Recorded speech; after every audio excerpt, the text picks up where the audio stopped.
Marie Anderson avait 30 principal dans une entreprise technologique à Seattle. Son travail exigeait une concentration absolue et une volonté de faire, des qualités qu'elle avait développées pendant plus de 10 ans depuis l'obtention de son diplôme universitaire.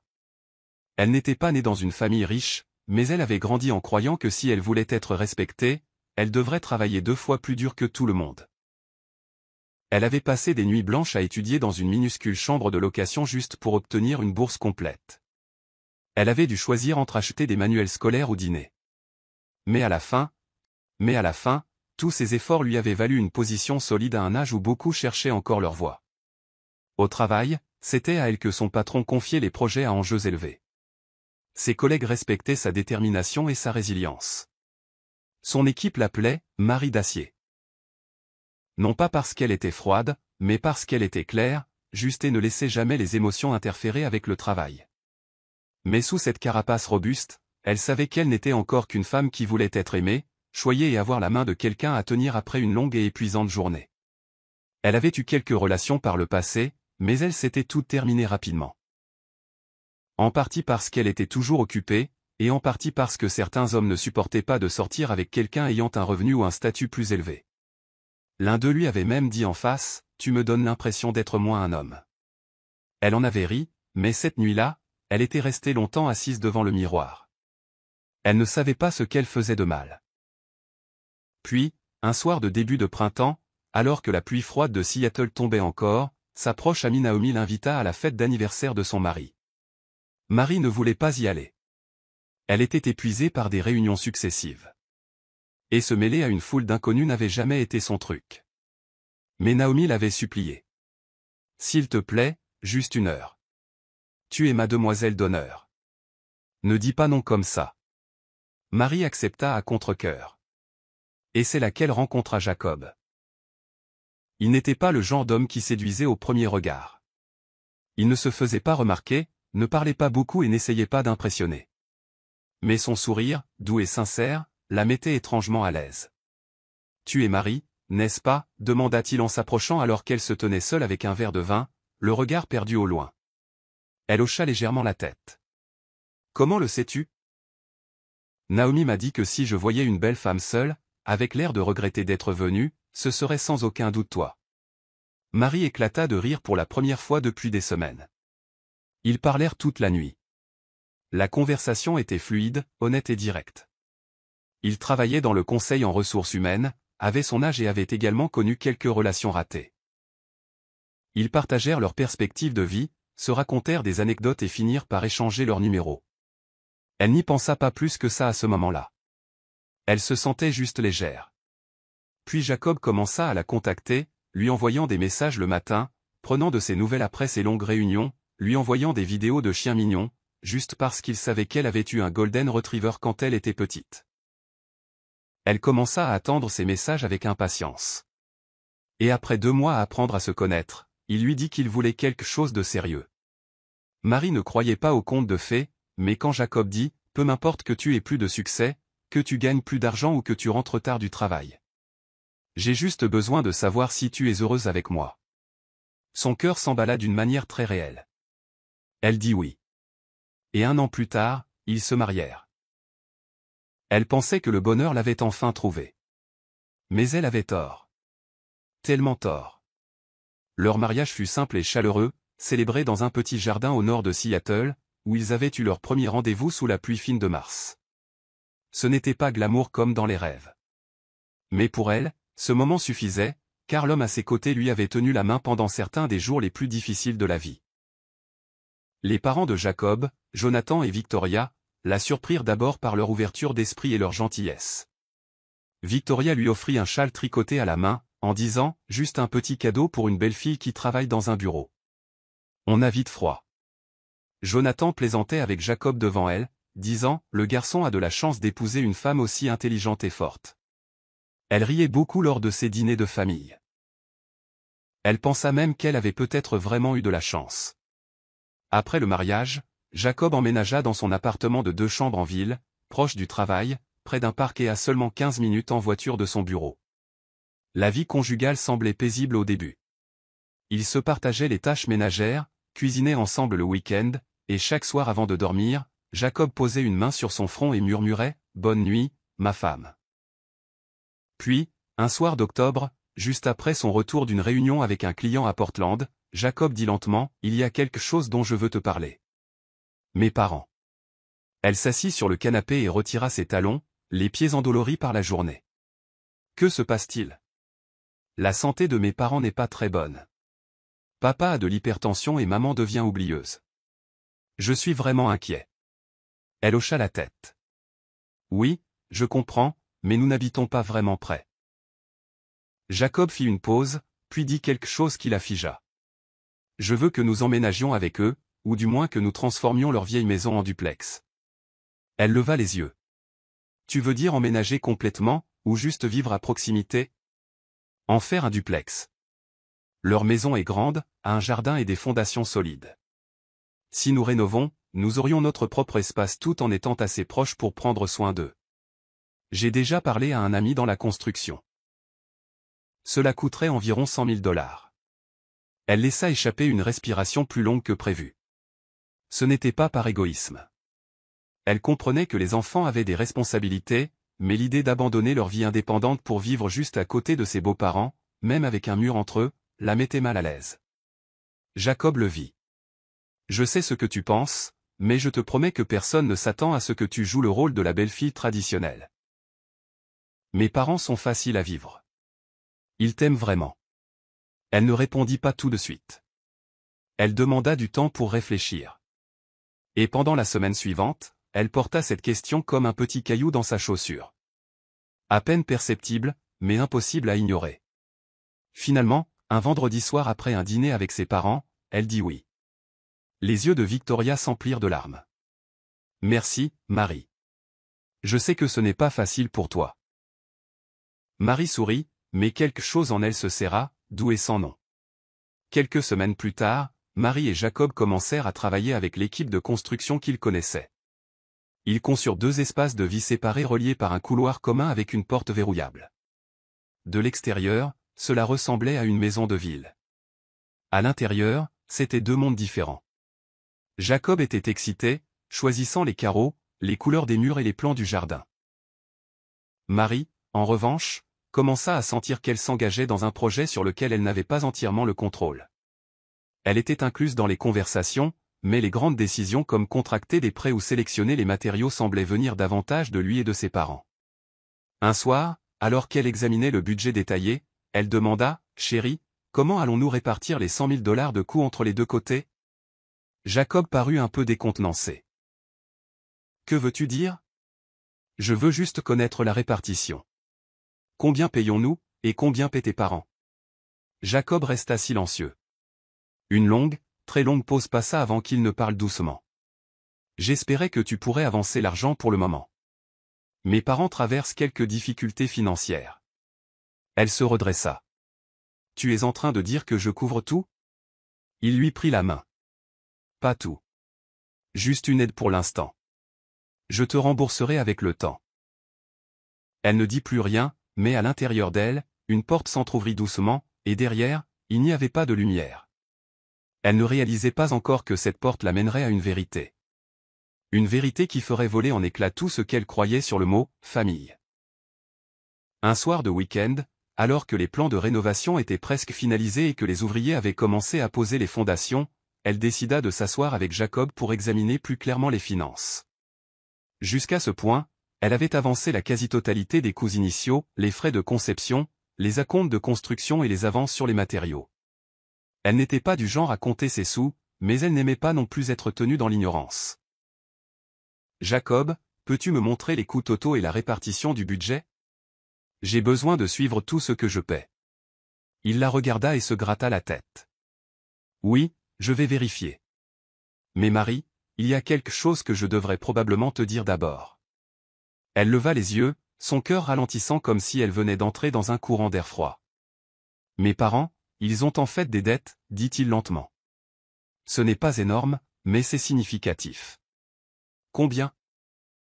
Environ 140 000 $. Elle faillit laisser tomber le verre qu'elle tenait. Répète ça, dit-elle en essayant de rester calme. 140 000 $ pourquoi? Papa a investi dans une chaîne de café il y a quelque temps, mais ça n'a pas marché. Puis il a contracté un autre prêt pour rembourser l'ancien. Ça n'a fait que s'accumuler. Et je ne l'apprends que maintenant que la maison est presque construite. Il évita son regard. Je n'essayais pas de le cacher. Je pensais juste que je pourrais m'en occuper. Mais maintenant, tout s'accumule. Si nous ne faisons rien bientôt, il pourrait perdre la maison.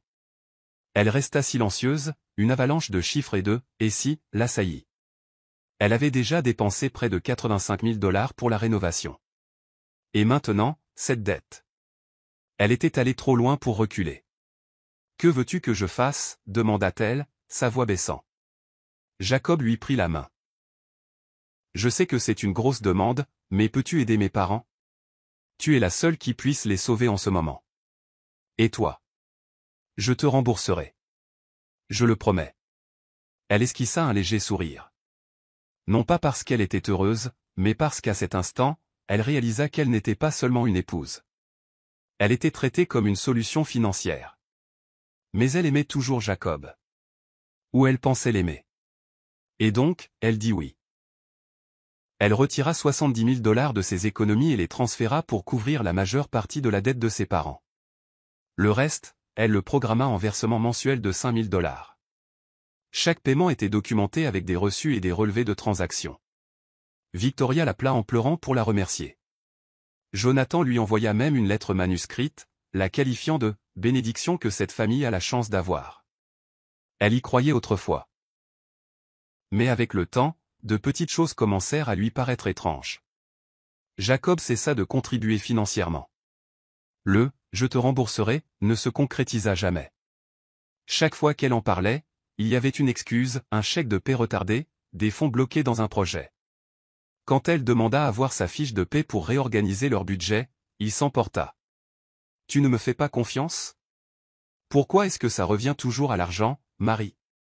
Elle ne répondit pas. Elle était fatiguée. Mais elle continua de payer. Un an plus tard, après avoir effectué le 13e paiement, Victoria appela, joyeuse. « Tu es incroyable. Presque fini en juste un an. Honnêtement, sans toi, nous serions à la rue. » Elle demanda, « Combien reste-t-il maintenant ?»« Juste environ 25 000 $, ma chérie. Tu es vraiment la sauveuse de cette famille. » Elle raccrocha, figée. 13 mois, et elle avait dépensé près de 120 000 $. Pas de contrat, pas de paperasse légale, juste la confiance. Puis, une nuit, elle rentra tôt du travail car une réunion avait été annulée. Elle se figea devant la porte du salon. Des rires en provenaient. La voix de Jonathan dit, « Il faut le reconnaître à Jacob. Il s'est trouvé une femme qui non seulement rapporte de l'argent, mais qui connaît sa place. » Victoria intervint, « Les dettes sont presque remboursées. La maison est rénovée. Cette fille est un diamant brut. » Puis Jacob, avec une pointe de sarcasme, dit, « Ouais, mais une fois que tout sera terminé, peut-être que je devrais m'en débarrasser. Tôt ou tard, elle va commencer à poser des questions. » Elle ne sut pas combien de temps elle resta là, serrant son sac à main, son cœur battant si fort qu'elle ne pouvait plus l'entendre. Mais elle savait une chose. Ce n'était pas une vie qu'elle construisait. Elle était la cible d'un plan mis en place bien avant qu'elle ne dise « oui ». À partir de cette nuit-là, elle ne fut plus la même Marie qui riait au dîner, qui croyait aux étreintes chaleureuses et aux pardons silencieux. Elle ne cria pas. Elle ne confronta personne. Au lieu de cela, elle devint silencieuse, comme une surface calme cachant une tempête qui se formait en profondeur. Elle continua de payer à temps. Sans rappel. 5 000 $ par mois de ses économies et de son salaire pour couvrir la dette. En plus de cela, les factures de rénovation continuaient d'arriver comme un refrain cruel. Factures de carrelage, honoraires de peintre, installation de nouvelles fenêtres pour le salon commun. Tout était à sa charge. Le sourire de Jacob ne changea jamais. Chaque soir, il lui demandait ce qu'elle voulait pour le dîner. Il l'enlaçait parfois par derrière pendant qu'elle cuisinait, posait son menton sur son épaule et murmurait « Merci, Marie. Je sais que tu fais tellement pour cette famille. » Elle hochait la tête, mais à l'intérieur, elle ne ressentait rien. Elle commença à fouiller dans les finances de Jacob. Un samedi après-midi, alors qu'il regardait le football avec Jonathan, elle ouvrit discrètement son ordinateur portable et chercha toute trace de revenus qu'il aurait pu partager avec elle, ce qu'elle réalisa soudain qu'il n'avait jamais fait. Depuis le jour de leur mariage, elle n'avait jamais vu une seule vraie fiche de paie. La dernière fois qu'elle avait posé la question, il avait posé sa tasse de café et dit, irrité, « Pourquoi penses-tu que je cache quelque chose? Tu sais déjà que je ne gagne pas beaucoup. Tu m'accuses maintenant ?» Elle ne lui dit pas qu'elle n'était pas seulement méfiante. Elle savait que quelque chose n'allait pas, mais sans preuve, elle resta silencieuse. Elle continua de contribuer, de tout couvrir. À ce stade, elle avait investi plus de 110 000 $ dans la maison et sa famille, presque tout l'argent qu'elle avait économisé au cours des 6 dernières années. Et pourtant, étrangement, Jacob avait toujours de l'argent pour d'autres choses. Une nouvelle paire de baskets en édition limitée, le dernier smartphone quelques semaines après sa sortie, une partie de pêche le week-end avec du matériel tout neuf. Elle ne savait pas d'où il tirait cet argent, mais ce n'était pas d'elle. Une fois, elle demanda gentiment, « Pourrais-tu être plus transparent sur nos finances pour que nous puissions gérer les choses ensemble ?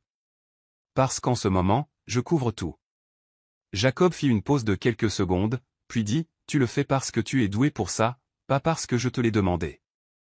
Si ça te semble trop, alors ne le fais pas. Je ne te force pas. » Elle esquissa un sourire sec, le genre de sourire que seule une femme qui réalise qu'elle est utilisée peut maîtriser. Pas bruyant, pas en colère, juste le sourire de quelqu'un qui n'est plus naïf. Elle ne posa plus la question après ça. Elle cessa également de partager les numéros de compte ou les soldes, mais elle commença à documenter chaque paiement de dette, chaque facture de matériel, chaque virement bancaire, chaque message que Jacob lui envoyait pour lui demander de l'aide, juste une fois de plus. Elle ne savait pas à quoi tout cela lui servirait, mais elle savait qu'un jour, elle s'en servirait. Ses beaux-parents agissaient toujours comme s'ils l'adoraient, l'appelaient encore « le petit ange de la famille », lui apportaient toujours leur tarte aux pommes maison le week-end, comme si ce n'était pas elle qui portait seule le fardeau de la dette qu'ils avaient créée. Ils ne savaient pas qu'elle avait entendu cette conversation cette nuit-là. Ils ne savaient pas que leurs mots, « elle gagne de l'argent comme de l'eau ».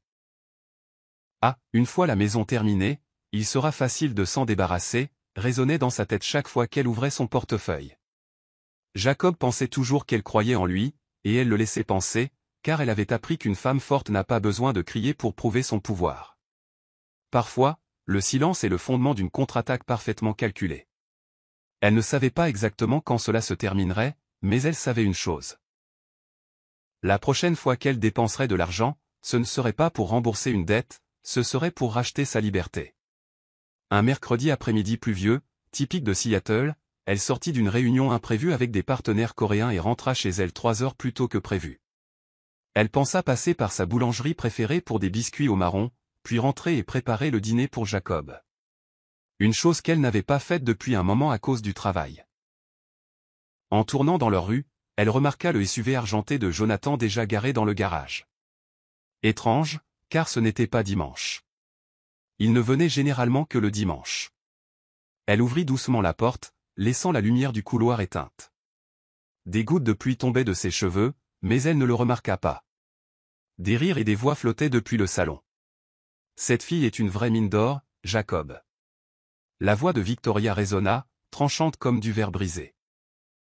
Tu te souviens de la première fois que j'ai rencontré Marie? Je n'arrivais pas à croire qu'elle était le genre de femme si facile à hameçonner. Jonathan gloussa. Puis Jacob intervint. C'est simple. Il suffit d'agir comme si tu t'en souciais. Dire quelques mots doux.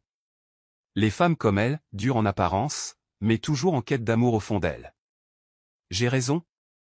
Totalement. Ajouta la voix inconnue d'une femme. Je suis encore choqué qu'elle ait gobé ça si facilement. Cette maison est pratiquement à elle maintenant. La plupart des dettes sont payées. Il suffit de faire durer encore quelques mois et c'est fait. Elle se figea. L'air s'épaissit comme si quelqu'un avait rempli chaque fissure de colle. Elle ne sut pas combien de temps elle resta là. Juste que sa main serrait son sac, si fort que ses jointures blanchirent. Puis elle fit la première chose. Elle fit demi-tour et sortit comme si elle n'était jamais rentrée. Cette nuit-là, elle envoya un texto à Jacob disant qu'elle devait rester à l'hôtel à cause de clients internationaux en visite. Il répondit par une seule ligne. Fais attention. Je t'aime. Elle fixa le message. ne répondit pas. À l'intérieur, tout se brisa. Mais à partir de ces éclats, elle commença à échafauder un plan. Elle ne pleura pas. Ne se mit pas en colère. N'explosa pas comme dans une scène de drame. Elle appuya sur enregistrer. La fois suivante où elle rentra, elle apporta un minuscule enregistreur caché dans la poche de son manteau.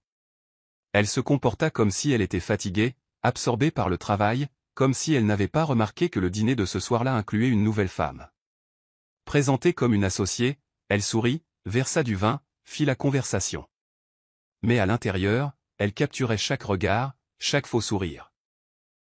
Elle compila également discrètement un état complet de leur historique financier. Chaque dollar qu'elle avait dépensé en 2 ans de mariage. Rénovation, paiement de dettes, frais de subsistance. Tout était consigné dans un dossier confidentiel. Elle en envoya une copie à son avocat avec une note, ne faites rien. Gardez juste ça. Puis elle entama le processus de transfert de la maison à son nom. Initialement, par souci de transparence, elle avait suggéré qu'il soit copropriétaire.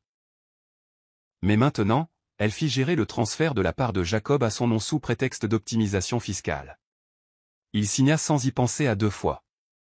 Et puis, une semaine plus tard, elle fit semblant d'être à nouveau l'ancienne Marie. L'épouse fatiguée qui cuisinait encore, qui demandait encore des nouvelles de sa journée, qui aimait encore. Pendant ce temps, elle comptait les jours jusqu'à la révélation parfaite.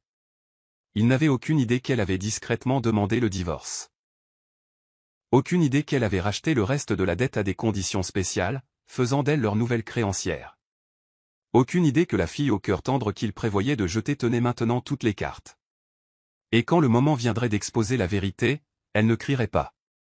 Elle ouvrirait simplement la porte et les inviterait à sortir de sa vie, un par un. Non pas avec amertume, mais avec des preuves nées de leurs propres mensonges. Elle pensait autrefois être une femme rationnelle.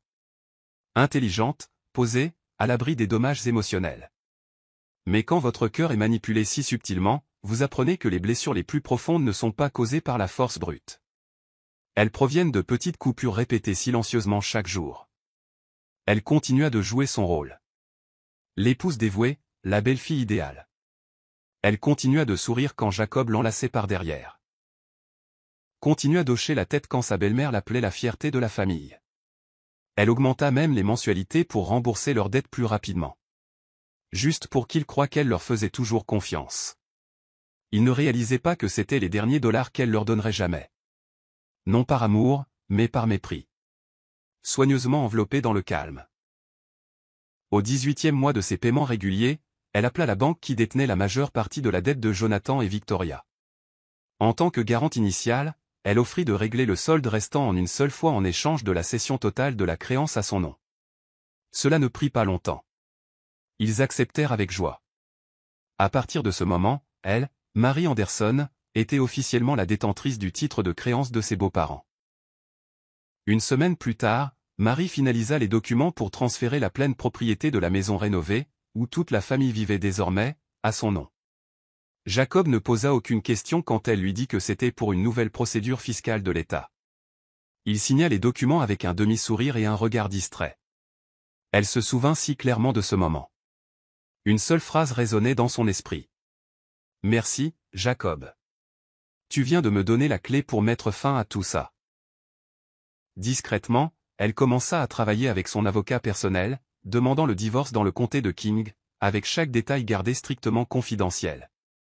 Pendant ce temps, elle rassembla toutes les preuves nécessaires, relevés bancaires, reçus, emails, et surtout l'enregistrement audio de la nuit où elle avait accidentellement entendu leur plan de se débarrasser d'elle. Son avocate, Stacey Weston, une femme vive et posée d'une 50aine d'années, la regarda après leur première rencontre et dit « Si j'étais vous, je ne me mettrais pas en colère. J'attendrai. Et quand tout sera prêt, j'appuierai sur le bouton. Au bon moment, sur la bonne cible. » Marie répondit seulement par un sourire fin et sans émotion. La nuit précédant la révélation, elle cuisina comme d'habitude. La lasagne préférée de Jacob, une salade pour sa belle-mère, et un gâteau au beurre citronné pour Jonathan. Elle versa même le vin et porta un toast au fait que la dette soit enfin presque remboursée. Jacob rayonnait, les yeux brillants. « Je n'arrive pas à croire que tu aies réussi ça, Marie. Vraiment, tu es la meilleure chose qui me soit jamais arrivée. Elle cogna légèrement son verre et le regarda profondément. Je le pense aussi, Jacob. Merci de m'avoir montré ton vrai visage si tôt. Il ne comprit pas ce qu'elle voulait dire, mais elle, si. Et elle ne se pressa pas d'expliquer. Le lendemain matin, elle se leva tôt et laissa les papiers du divorce sur le comptoir de la cuisine, ainsi qu'une copie du transfert de dette officielle la nommant nouvelle créancière de Jonathan et Victoria. Elle laissa une courte note. Bonne chance pour négocier avec votre nouvelle créancière. Je n'ai aucune intention d'être généreuse. Elle sortit de cette maison et emménagea dans un petit appartement en attique. Elle l'avait secrètement acheté en utilisant les bénéfices d'un investissement privé qu'elle cultivait depuis 3 ans. L'endroit donnait sur Elliott Bay, où le lever du soleil se reflétait sur l'eau chaque matin. Un rappel que la paix n'est pas quelque chose d'accordé, mais quelque chose que l'on reprend de ses propres mains. Cet après-midi-là, son avocate envoya des avis formels à Jacob et à ses parents. Ils avaient 3 choix, rembourser le reste de la dette en totalité dans les 60 jours, quitter la maison immédiatement, lui accordant le plein contrôle, faire face à une action en justice pour non-respect. Elle ne resta pas pour voir leur réaction. Elle savait déjà que certaines relations ne valaient pas la peine d'être sauvées. Lâcher prise au bon moment était bien mieux que de laisser la confiance pourrir en quelque chose de brisé. La seule chose qu'elle regrettait, c'était de ne pas avoir réalisé plus tôt que parfois, le pardon n'est pas noble. C'est juste de la faiblesse déguisée en morale. Elle pensait avoir fait une rupture nette. Qu'elle avait le dessus quand elle avait laissé les papiers du divorce et quitté cette maison en silence. Mais elle avait oublié une chose, les gens qui vivent aux dépens des autres se battront toujours de la manière la plus laide lorsqu'ils se sentent menacés. Juste 3 jours après que la demande de divorce fut déposée, Jacob lui envoya un texto pour lui demander de se rencontrer pour discuter. Elle refusa. Elle lui dit que toute communication devait passer par les voies légales. Il ne répondit pas. Elle pensa que c'était la fin. Mais ce samedi matin, alors qu'elle se préparait pour un séminaire d'investissement en ville, elle reçut un appel de son gestionnaire immobilier, Monsieur Wallace. Sa voix était urgente. Marie, je suis désolé de vous déranger si tôt. Quelqu'un vient de changer les serrures de la propriété de Lakeview et prétend que vous n'en êtes plus propriétaire. Je viens de recevoir un appel disant qu'une femme a emménagé avec Jacob. Elle se figea. Sans attendre une seconde de plus, elle se rendit directement à l'ancienne maison. La maison qu'elle avait rénovée avec son propre argent. Elle avait choisi chaque carreau et chaque lustre. La porte avait une nouvelle serrure, mais elle avait une clé de rechange du jeu original. Elle avait déjà déposé les documents de transfert de propriété auprès de toutes les autorités locales dès leur finalisation. Elle sonna à la porte. Celui qui ouvrit fut Jacob, portant la chemise blanche qu'elle lui avait offerte pour son anniversaire il y a 2 ans. Mais cette fois, il ne l'accueillit pas pieds nus à la porte comme avant. Il se tenait dans l'embrasure, calme et stable. Marie, je pense qu'il vaut mieux que tu retournes à ton nouvel appartement. Ce n'est plus ta maison. Elle le regarda sans rien dire. Derrière lui, elle vit une jeune femme aux cheveux lâchement bouclés sortir de la cuisine, tenant un verre de jus d'orange. La femme sourit comme si Marie était une invitée indésirable. C'est ma nouvelle petite amie, dit Jacob, comme s'il annonçait une nouvelle paire de chaussures. Elle resta silencieuse. Oh, et encore une chose, ajouta-t-il. Mes parents pensent que tu pourrais encore vivre ici si tu acceptes quelques conditions. Elle haussa un sourcil. Des conditions? Ouais, tu peux rester ici, mais tu devras payer un loyer. Et comme la maison est plus peuplée maintenant, ce serait bien si tu pouvais t'occuper du ménage, de la lessive et de la cuisine. Elle éclata d'un long rire sans retenue. Jacob recula d'un demi-pas, probablement pris au dépourvu. Tu es en train de me dire que je dois payer un loyer et faire les corvées dans une maison qui est légalement la mienne? Jacob haussa les épaules. Eh bien, tu as en quelque sorte déménagé. J'ai juste réarrangé un peu les choses. Elle sortit son téléphone de sa poche et composa rapidement un numéro familier. Salut, Stacy. C'est moi, dit-elle lorsque la ligne fut établie. Prépare-toi à engager une procédure pour violation de propriété, occupation illégale et violation du droit de propriété. Oui, toute la famille de l'ex-beau-père. À partir d'aujourd'hui, elle regarda Jacob droit dans les yeux. Plus aucune douceur. Vous avez 3 heures pour faire vos valises et quitter ma maison avec votre petite amie et vos parents. Sinon, la police sera là avant le déjeuner. Son visage devint pâle. Tu ne peux pas faire ça, Marie. Nous étions mariés. Étiez. Insista T.L. sur le mot.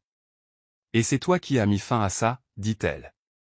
Je suis désolé, mais n'as-tu pas dit que tu m'aimais encore? Tu m'as dit un jour. J'ai dit beaucoup de choses, le coupa T.L. Mais je n'ai jamais dit que j'étais stupide.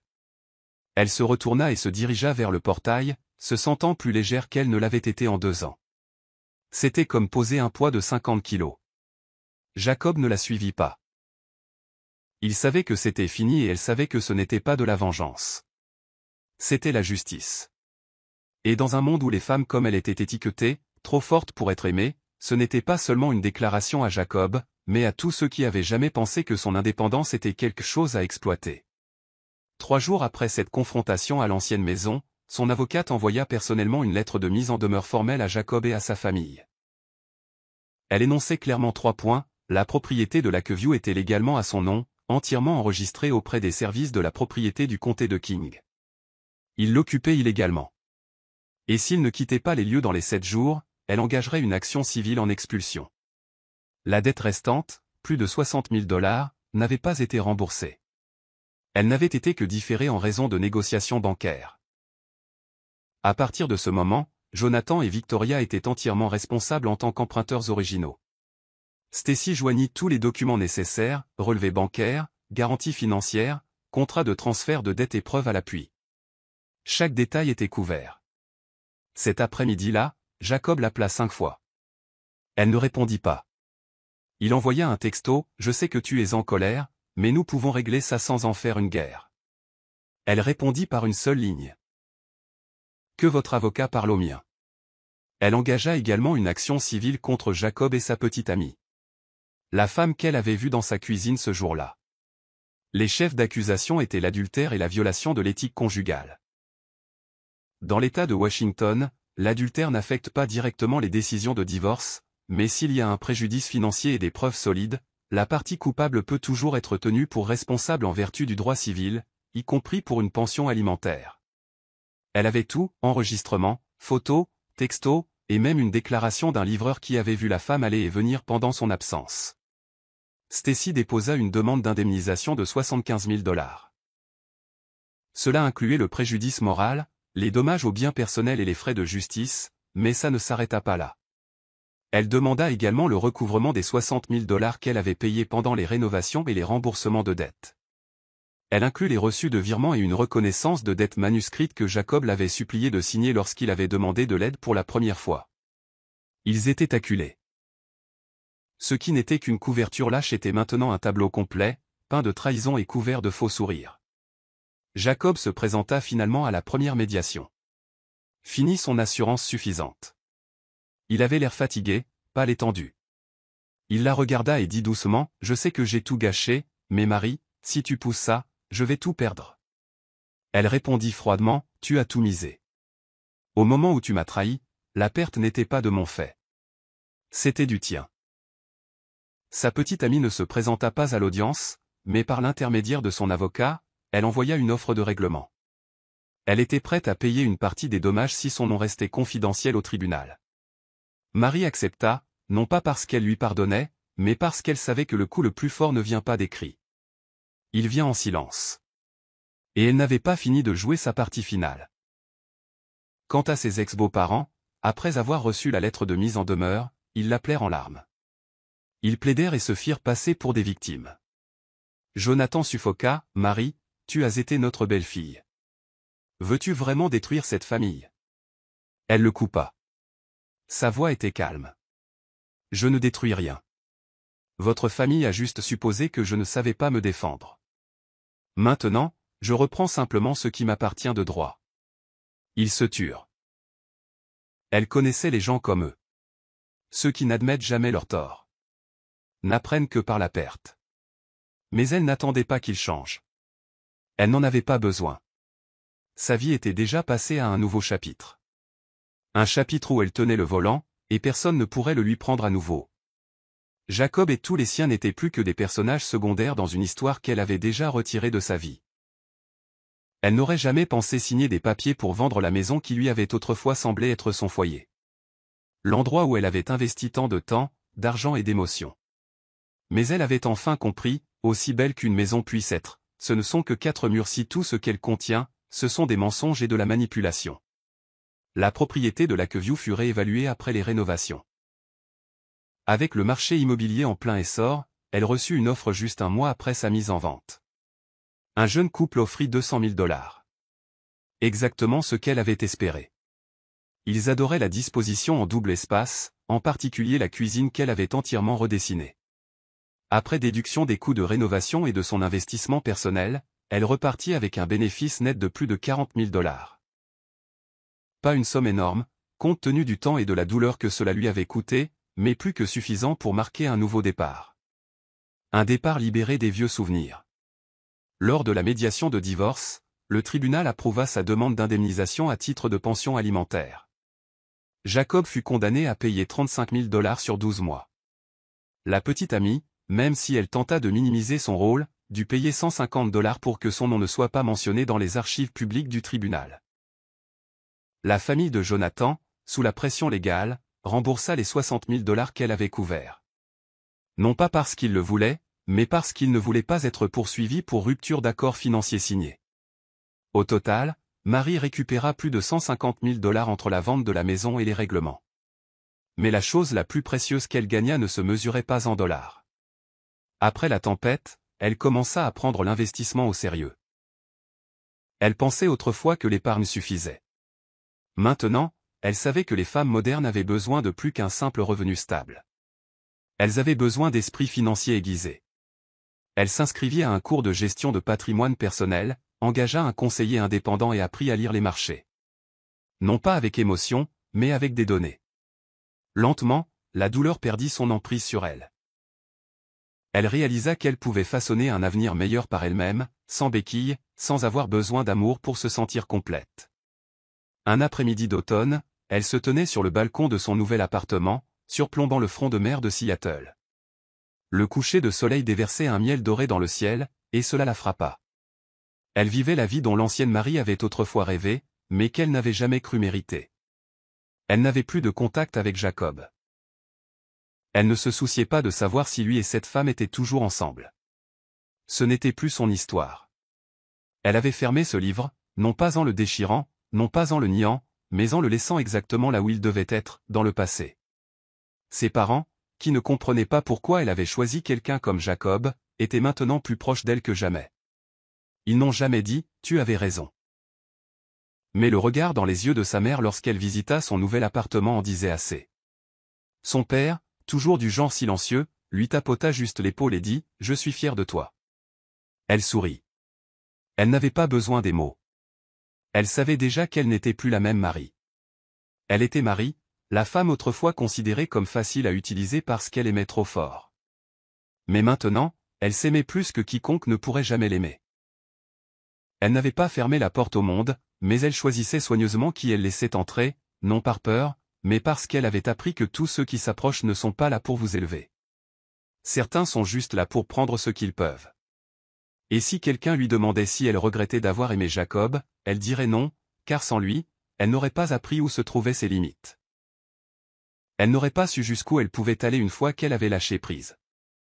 Et surtout, elle n'aurait jamais découvert que parfois, la chose dont nous avons le plus besoin de nous défaire est celle sans laquelle nous pensions autrefois ne pas pouvoir vivre. Mais elle avait vécu. Et maintenant, elle vivait.